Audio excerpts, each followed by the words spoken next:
இதுவரைக்கும் சந்திராஸ் கிச்சனை சப்ஸ்கிரைப் செய்யாதவர்கள் ரெட் கலர் சப்ஸ்கிரைப் பட்டனை ப்ரெஸ் பண்ணி சப்ஸ்கிரைப் பண்ணிக்கோங்க. கூடவே பக்கத்தில் இருக்கிற பெல் பட்டனை ப்ரெஸ் பண்ணுங்க. எங்களுடைய அப்டேட்ஸ் உடனுக்குடன் உங்களை வந்து சேரும். Hi friends, welcome to Chandra's kitchen.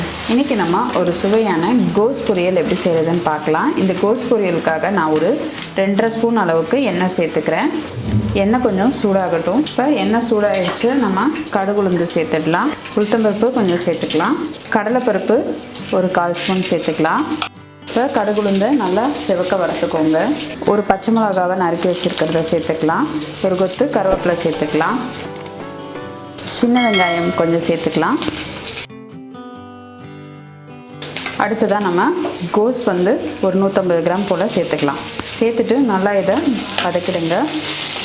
இது வதங்கிக்கிட்டு இருக்கும்போதே நம்ம கொஞ்சம் போல் உப்பு சேர்த்துக்கலாம். உப்பு சேர்த்துட்டு நல்லா இதை வதக்கிடுங்க. இந்த கோஸ் பொரியலுக்கு கொஞ்சம் போல் நம்ம மிளகுத்தூள் சேர்த்துக்கலாம்.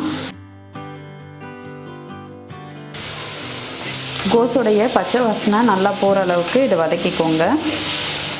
கொஞ்சமாக தண்ணி தெளிச்சுக்கலாம்.